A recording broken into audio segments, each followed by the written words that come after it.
Charlie Parsons for Boxing Social in association with William Hill and Empire Fight Store.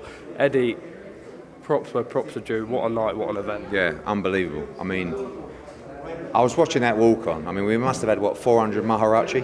And I was just like, this is unbelievable. And it was an incredible event, great night. So proud of John Ryder. You know, I think obviously wasn't good enough to beat Canelo, but showed that he's a world-class fighter. Once he started believing himself in the fight, ironically, after he got badly hurt, you know, he was competitive in the back end of the fight and won a couple of rounds as well. But, you know, Sal, so spiteful, so dangerous early on.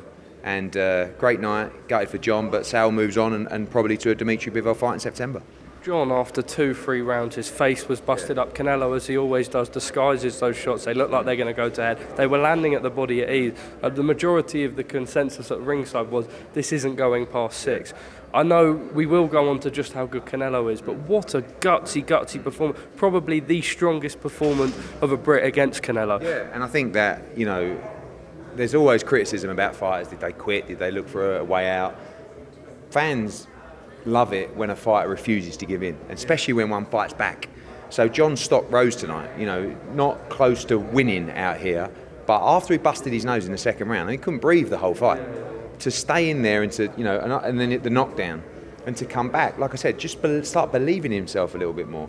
Really good on the inside.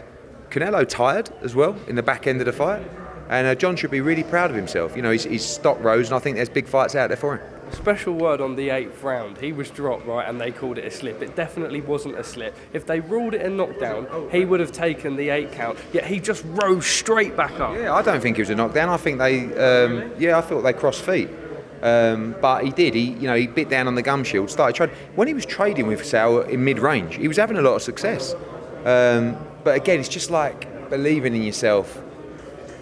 I mean, you must be standing in that ring, just looking at the entrance, going, Jesus Christ, I'm fighting Sal Canelo Alvarez. What is going on here? And you know, as he started to take the shots, as he was believing in himself, and next time he'll be better.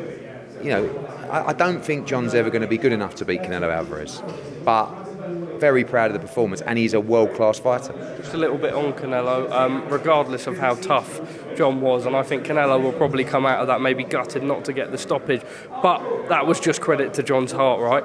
Canelo looked incredible. There were questions about him, his stamina, coming off the hand injury, the slightly subpar performance against Golovkin, more or less punch perfect in there tonight. Yeah, I mean, he'll get criticised again because he didn't stop John. Yeah. And he did get a little bit, he unravelled a little bit at the end of the fight because I think he was loading up and looking for the knockout, but spiteful, really spiteful. And, you know, I saw him after sort of looking at his hands. I think he was, you know, had that in his mind after the operation, but listen, he's a great fighter. People always question, what's he got left? He couldn't stop Ryder, but Ryder could have gone another 5-6 rounds in there tonight. And you know, Sal now, he called it in the ring. He wants Dimitri Bivol. He wants him at 175 pounds, and hopefully we can get it made. Realistic? I know Vadim and Bivol's team do want that fight at 168. Yeah, but look, I mean, really, Canelo Alvarez gave Bivol the shot initially, if you like, at the big time, and they won.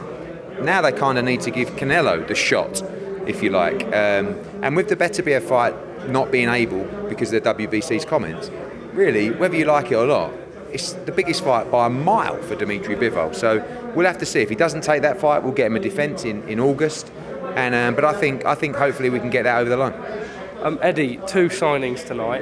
Have you been double bluffing me in the week? You said in our interview you brought Regis up about 5 times by mistake. Was he at that point signed, sealed, delivered? No, he signed last night. He got on a plane this morning. We've been talking for a long time. Top Rank came in with a much big offer than us, and it sort of slowed us down. But he decided to sign with me and Matchroom and the team, and Frank and Kevin and Sean, and done a great job. And that makes me feel very proud that someone would turn down a big company like that for more money because they believe in what we're doing. They believe in our activity, they believe that we're going to make him a big priority within the roster, which we are.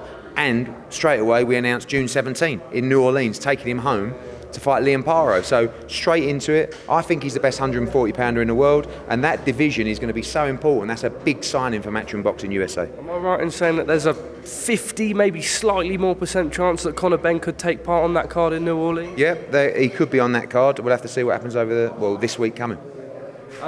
Eddie, Andy Cruz, I don't think I've ever seen an announcement of an amateur, a guy who's not even had a professional fight, have so much love online. I spoke to you about a year ago, and you were a little bit unsure about the logistics of it, the price, the people the money that people are going to have to pay. Has it almost been a little bit like, this guy's too good to let go? Yeah, when I have to give props to Frank Smith for this one, because when he started telling me that I'm talking to Andy Cruz and his lawyer, and I was like, don't waste your time, mate, you're not going to get Andy Cruz. Like, it's difficult getting a Cuban fighter, obviously turning pro, but also everyone's going to want him. He's unbelievable.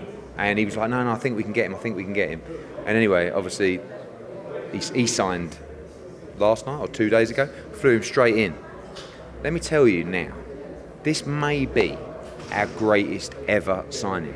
In over 30 years of watching boxing, he is one of the most special fighters I've ever seen.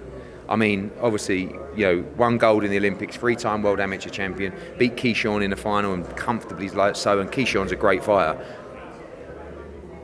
As much as I rate Shakur Stevenson and Devin and all those guys, I wouldn't even back against Andy Cruz now against them.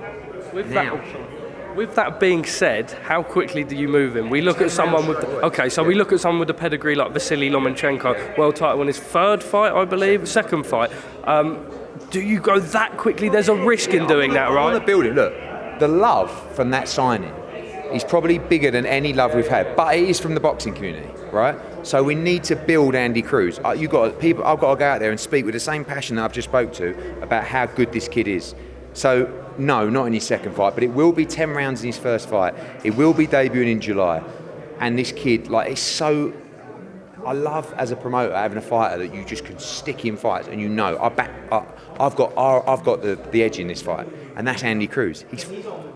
My aunt keeps telling me off for swearing. He's fucking unbelievable. Unbelievable, Andy Cruz. So, massive signing for us. 2 massive signings for us tonight. Eddie, we laughed and joked earlier on in the week about the chain. You didn't back it out tonight. Yeah. Does this mean when we land back to the UK, it could be coming to the possession of Parsons? No. Oh, I might stick it on another time, but the Dolce & Gabbana tuxedo tonight is absolutely... What do you say, like peng or something? Is that a word you use? Okay. Eddie, thank you very much, Tom.